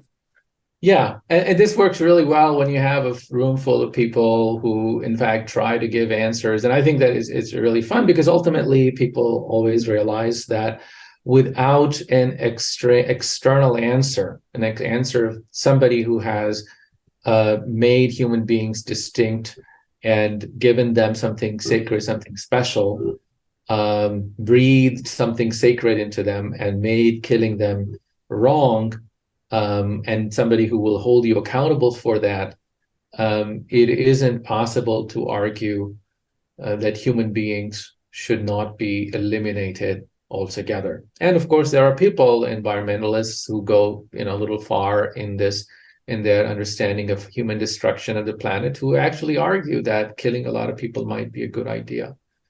So they do so with the greatest ethical concern, right? That's the irony of it, and that goes to the point I made earlier that some of the greatest acts of what human beings see as greatest acts of evil are committed with a strong ethical impulse, driven by strong ethical ideas. So now, we have argued that liberal ethics do not have roots, such as, the idea of human rights, we haven't looked at the idea of freedom and others yet, but it's enough for us to stick to that one example for now, that they're rootless, or sometimes what I call this levitating ethics. This ethics is levitating in the air, has no roots, has no stability. Anybody can take it and make anything out of it. And what this often means is that those in power are able to use that ethics to their justification, and it's basis in the base of this smuggling act. But it's also, liberalism today is the most successful sect of secularism. Why that is so, I have a theory, but that will lead us to an analysis of capitalism and liberalism, which we will not do so here. But sometimes I want to say that people confuse the idea of liberalism with today's leftist progressivism. That's not what I mean by liberalism. That's not what philosophers typically mean by liberalism. That's simply one of the sects, one of the manifestations of liberalism. But right ideologies often are also informed by liberal ethics. Not all of them. I mean, you could have extreme nationalism or other fascism that are not liberal, but there are, mainstream American ideologies are all liberal. Classical liberalism, classical individualism, libertarianism, they're all informed by some understanding of liberalism. So I would say that these three premises of individual autonomy, the no harm principle, and the idea that public reason should be secular rather than grounded in anyone's particular beliefs, any one religion, those are the three things, three premises that make liberalism claim to have this universal applicability and this tolerant presentation that individuals, not community, individuals have maximum autonomy so long as they don't harm others. And the reasons that people use in order to negotiate their rights has to be secular, has to be decided between people. Now, I won't launch into a full critique of liberalism. There's so much of it is out there. But liberalism has become ethics to end all ethics. This is how I will summarize the position of Alistair MacIntyre, whose critique of liberalism called After Virtue, I think, is one of the most interesting ones, and not the only one. MacIntyre was a philosopher? Or... Yes. So Alistair MacIntyre is a philosopher, a 20th century British philosopher who then later moved to America, and I believe is still alive at Notre Dame, very old, though, probably in his 90s. He started off as a Marxist and then later become an Aristotelian, and then a Thomist Aristotelian and a Catholic Christian, whose critique applies to this broad post-Enlightenment Western thought generally. And what he argues is that today in the modern West, no moral argument can be resolved. And this is not because people aren't good philosophers. It's not because people aren't teaching enough philosophy in school. This is not because people are not interested in ethics anymore. Not at all. In fact, it's because the foundations, the rational foundations that are necessary for any disagreement to be resolved have disappeared from the West in the way that modern Westerners, starting with Enlightenment philosophers, have constructed the idea of rationality and individualism and of liberalism. And so we witness this, whatever debate there is, an abortion debate, for example, people will try to bring utilitarian arguments. People will try to bring, the definition of life itself. When does life begin? People will try to begin the importance of choice, and so on. But all of these arguments, they are often grounded in either one or two things. Either they're grounded in a philosophy that the other person, the other group, does not identify with. There's no reason for anyone to, for example, if it's a biblical argument, if you can prove biblically that, there is a soul and so on, and that in that case, liberals, including progressive Christians, liberal Christians, have no reason. In fact, in principle, they keep that out of public argument, public debate. But then you might have somebody arguing in the name of choice, in the name of convenience, and choice over body. And again, other people have no reason to believe that human beings own their bodies. And who owns the bodies? Is it your family, your community, the state, the nation state? And in fact, in many ways, all of these different agencies claim ownership of your body and provide protection of your body. So which one you're going to go with? There is no way to resolve this debate. Basically, every side is going to simply say, ultimately they're saying, this is my religion, this is my religion. There is no rationality possible. It's just that your interpretation.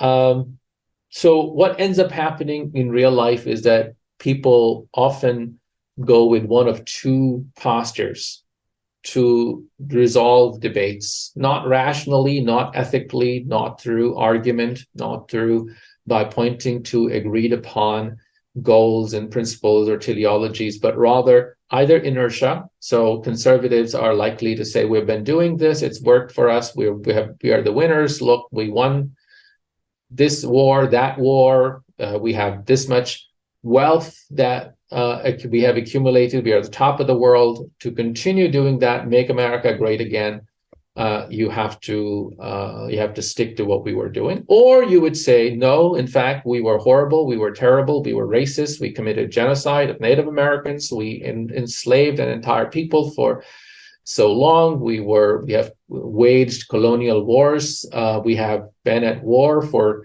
hundreds of years against people that have done nothing to us, so we are terrible, horrible people, the establishment. and that we have to wage war against this establishment that has engaged in these absolutely horrible acts for so long, so systematically. And so the only thing we can have now, the only way of ascertaining any kind of ethics is by simply listening to the weak, to the oppressed, the deprived, and reciprocating their rights and perhaps compensating for their for some of the wrongs. So basically, claims of who has been wronged, and then sort of reciprocal logic to say that we could try to fix that. But this means that there is an endless claim, and there is no basis for evaluating various claims of wrong. There is no way to creating a hierarchy of who is more wrong, who is less wrong, and who has done more. There is no way to evaluate how sin and crime passes from generation to generation, or from one class to another, one person to another. All of these ideas that societies,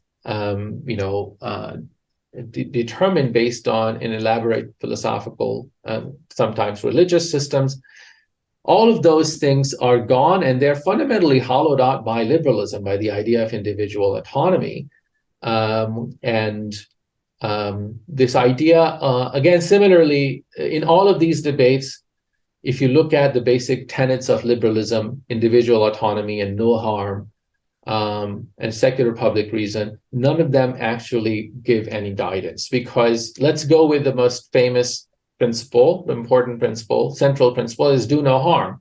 That you could do whatever, you have complete autonomy to follow your desire, right? There is no desire that's wrong. So you could be whatever you could want to be. If a person who is born as a male wants to be a female, you have perfect desire, you have a desire, and that desire is serious. That desire needs to be fulfilled. And liberal ethics have no way to say that there is an order, a natural order that you must subordinate your desire to.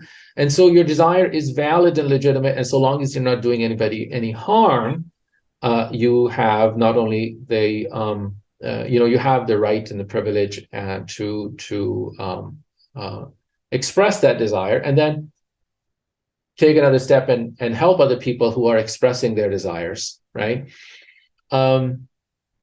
Now, you could say that everything is now put in the principle of harm, because how you define harm is a matter of how you define the human personality, how you define, the rights that we ought to have, that when they are violated, then you have harm.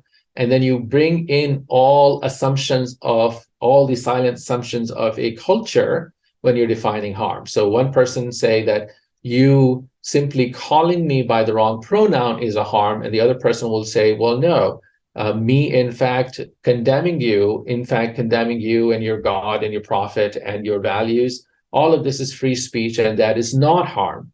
So ultimately, you have no way to decide, but effectively power, because if you don't have reason, then all that's left is power. So some people will use various forms of power that they have, and effectively that becomes jungle law, and that's the end of rational ethics. That's the end of ethics. So that's the kind of argument that Alistair MacIntyre has made, and I believe that that's a fitting description of modern culture.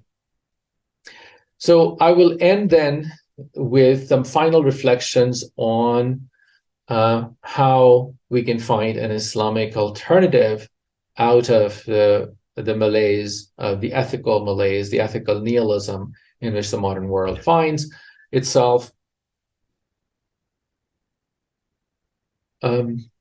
I elaborate on this idea in the second article I have, which I expect you will link, inshallah, in the description. Inshallah, absolutely. Prophetic I'll link to both articles. Okay. Prophetic ethics for those who aspire to God and eternity. And this title, for me, is something that I invest in a little bit, try to explain what that means. It comes from the Quranic phrase, that in the Prophet of God there is uswa hasana liman kana yarju Allah wal yawm al-akhir, who hopes for God and the day of judgment and the final life. For them, there is an uswa, there is a role model in the life of the Prophet sallallahu alaihi wasallam, and not only Prophet by prophetic ethics. In the Quran, what I'm trying to get at is not just the ethic or the conduct of Prophet Muhammad sallallahu alaihi wasallam, but of all the prophets through whom the Prophet Muhammad himself is instructed. Philosophically, what that means is that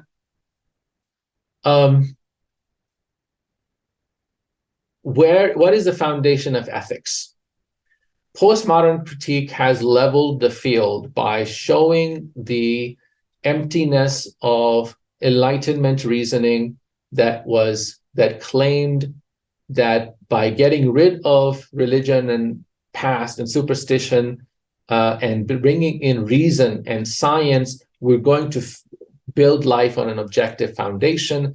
That delusion has been destroyed by modern life, and postmodern philosophy represents that attack against this idea of reason with a capital R as the objective, as the objective standard, as a new God.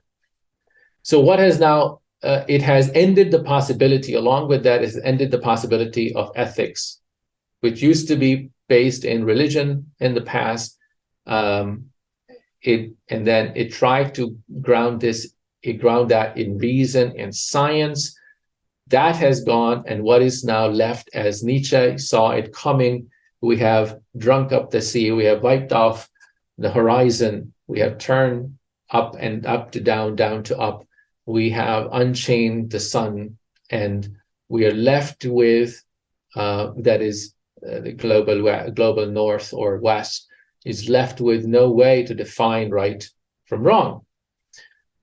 Ethics then either has no meaning, and it has become clear as a result of this great civilizational dialectic, that ethics either has no meaning or its meaning is a reflection of the creator in the created by an act of choice. And I don't provide, perhaps more would be needed to bring out this idea in a later presentation, but it is reflected in the prophetic hadith, God is beautiful and loves beauty, which is to say that the ethical ideas that we embrace are those that are the beautiful attributes of God that are reflected in, or to be reflected in God's creation. But the modality of this reflection, how to do so, how to reflect being God's creatures, being the creatures of the perfect, infinitely good, infinitely perfect being, Allah subhanahu wa ta'ala, this reflection is taken to a new level, a new height, when you go from being mere creation to a special kind of creation, one with will that chooses to submit as creation, servants, which is a key word for human beings in the Quran, ibad, right? From being passive reflection, as all creation is, to active reflection of divine attributes, as only human beings are, as well as the unseen creation, the jinn, according to the Quran. وَمَا خَلَقْتُ الْجِنَّ وَالْإِنسَ إِلَّا لِيَعْبُدُونَ. Allah says in the Quran, I have not created men and jinn except so that they become my servants, as they engage in ibadah. So the Prophet Muhammad and the prophetic model, alayhi salam, in the Quran is that movement from being a creation to being servants. And that is the most fundamental, I believe, fundamental ground for being ethical, for what is good. And how that is done in the Quran through the teachings of the law, the Sharia, as well as akhlaq, of the form of the good, in the way that things are done, in the way that the goodness is internalized, That is the subject matter of Islamic tradition of akhlaq and tazkiyah, ethics and spiritual purification and good conduct. So that's where I will leave our discussion today, and perhaps come back to it in a later discussion to give more flesh to this skeleton. Well, barakallahu fikum for this insightful and very critical presentation. I think, when it comes to intellectual doubts pertaining to Islam, the domain of ethics is the one most troubling to many Muslims. And your presentation is extremely helpful in highlighting the correct paradigm and approach one ought to have about this subject. Thinking correctly about these matters helps bolster our own confidence in the teachings of our faith. So, Jazakumullah khairan once again, Dr. Ovamir, for this very valuable and constructive presentation and question. Before I let you go, I'm thinking of maybe just ask you maybe just a couple of questions. Now, clearly, despite receiving revelation, Muslims still don't agree about several issues pertaining to morality. So how would you respond to someone who would argue that religion hasn't really ended disagreement about these issues, hasn't totally solved moral conflict? And so in light of that, hasn't really contributed anything substantially positive when it comes to human beings needing to figure out what their moral values are. How would you respond to that? Okay, so I'll be as quick as possible. First, the very idea of human being and the sanctity of human life, and therefore the reason for us to be ethical, is a gift of revelation, right? So you wouldn't even be asking the question if you didn't have that idea.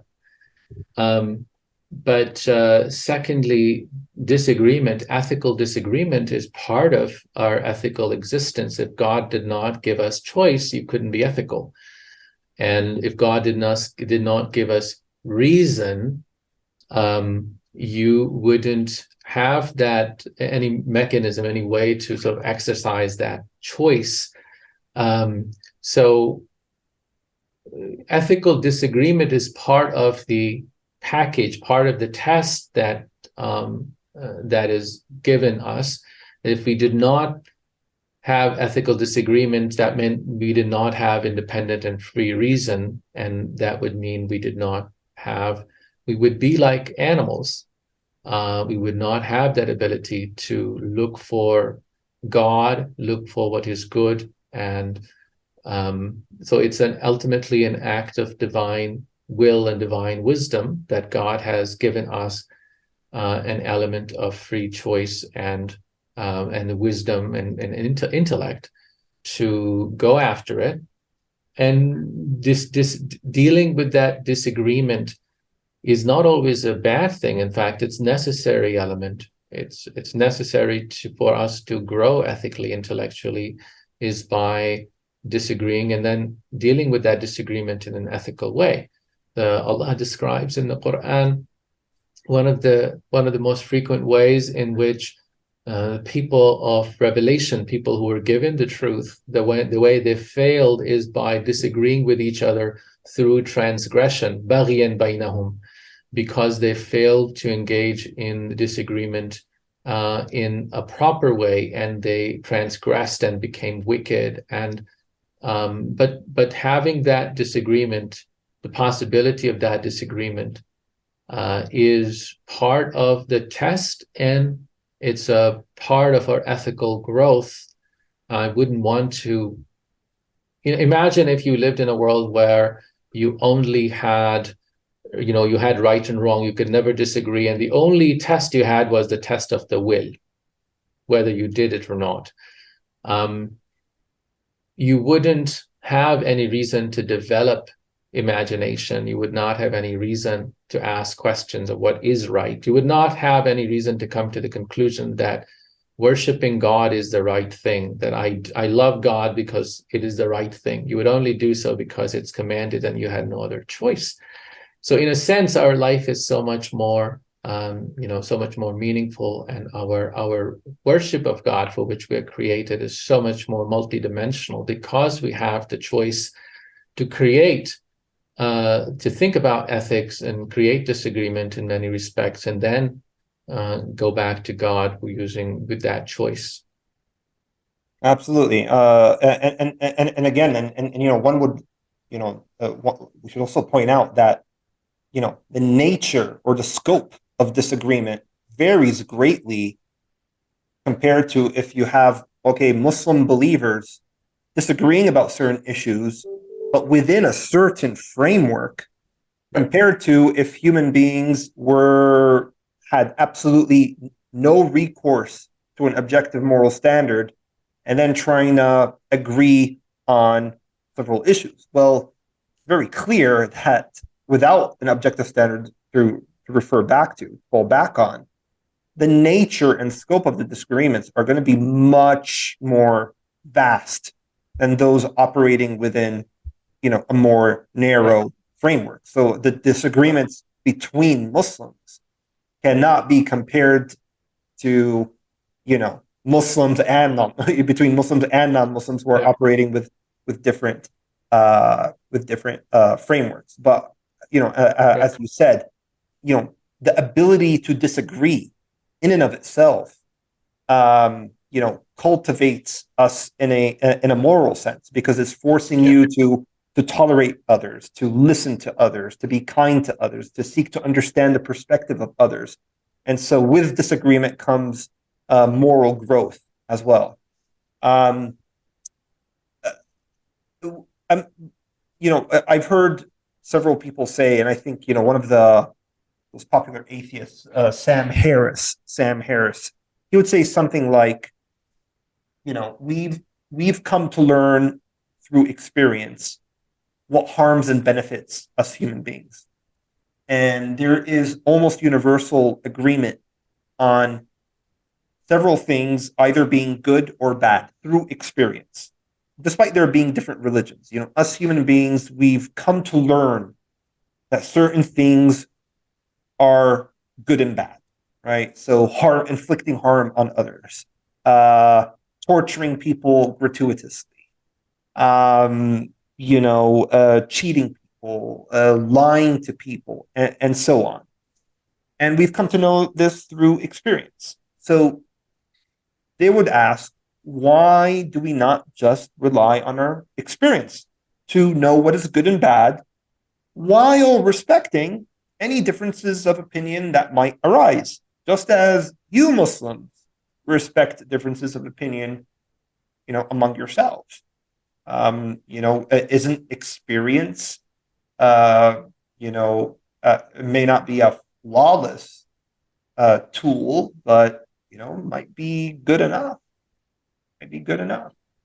So the question is, this assumption that human beings have agreed is, not empirically observable in my view. It's always, you could always see that, it is, the certain virtues are always articulated in certain specific contexts, like within certain communities.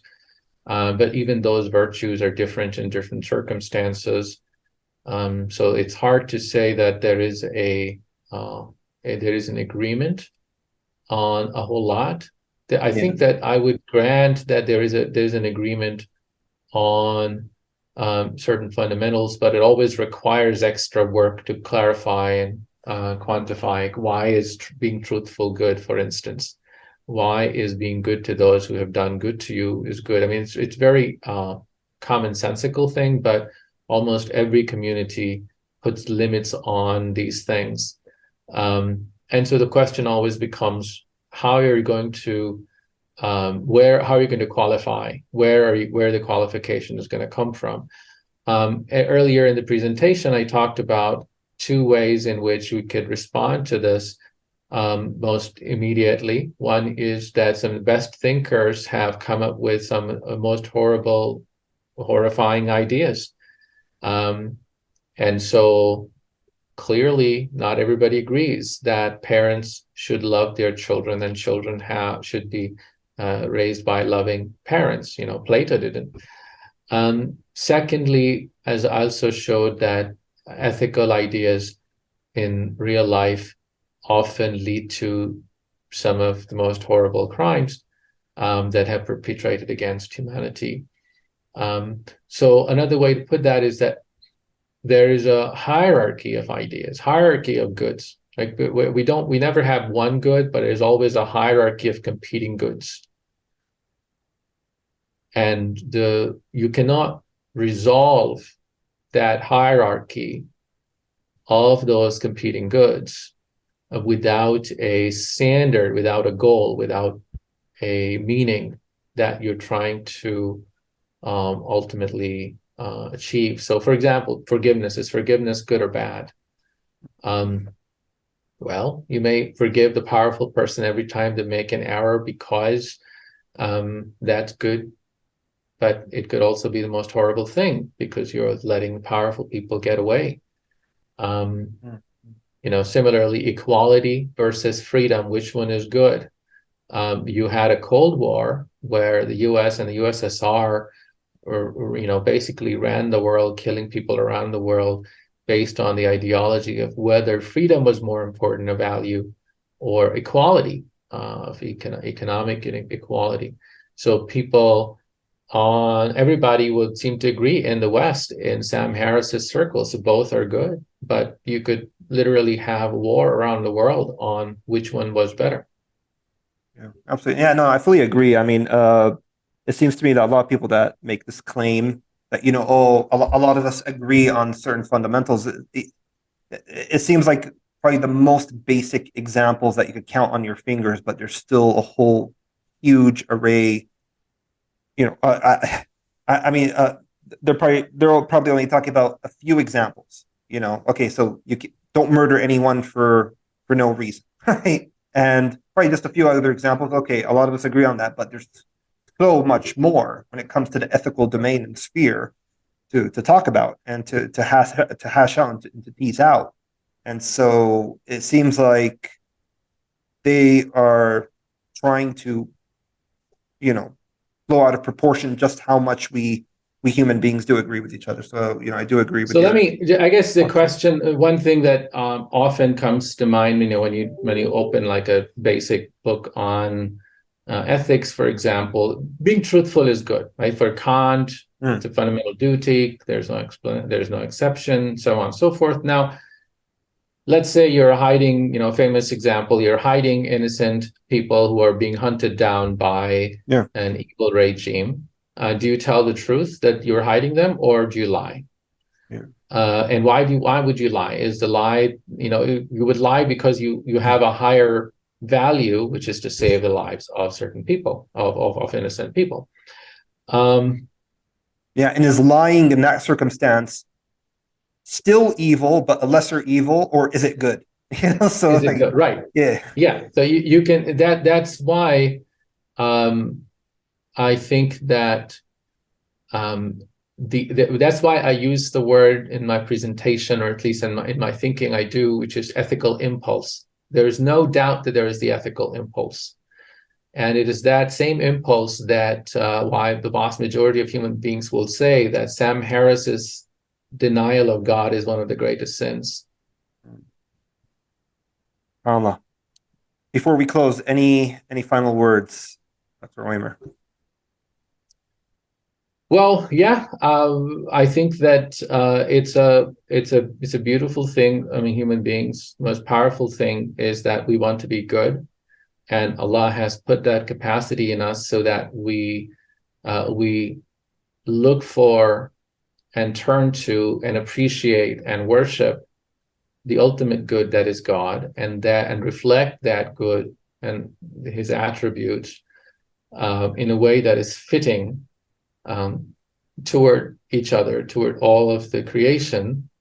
And it's important for us to engage in ethical inquiry, to ensure that we don't fall into the characteristic ailments or afflictions of people, even those people who have access to the truth, to final revelation. So I think that ethics often could be the ground where a lot of other people who are searching for the truth will find a way in to the truth of Islam, right? And I will end with a reflection on the hadith, that part of it I just recited, which is khiyaruhum fil jahiliyyah, khiyaruhum fil Islam, the best of them in jahiliyyah, that is outside of Islam, are best in Islam so long as they acquired understanding. And then the Prophet then in that hadith in Al-Bukhari goes on to say, alayhi salatu wassalam, that you will find that the best of them are those who hated this matter, who hated Islam most.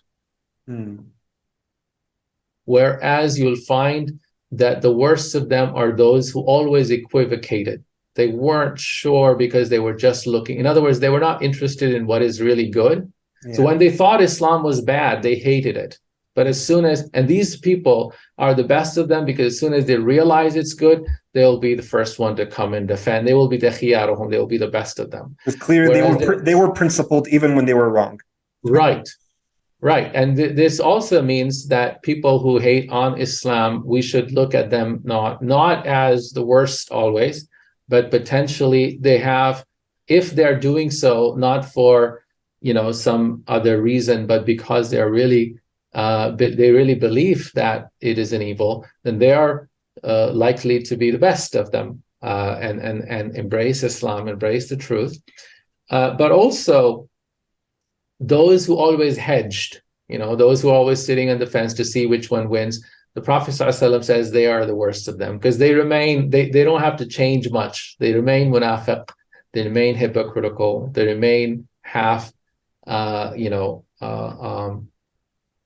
of this half commitment. And I think that this is just a way to say that, people who disagree with Muslims and engage in this debate, we shouldn't we shouldn't go in thinking that, well, this is the worst and I'm here to just hurt and put down this person, because the Prophet ﷺ has given us a way, if it is the truth and caring about the truth, which is an ethical impulse, and I believe that that's an admirable ethical impulse that we should appreciate. Alhamdulillah Rabbil Alamin. Jazakallah khair for that reminder, and I think it's a good way to end this session.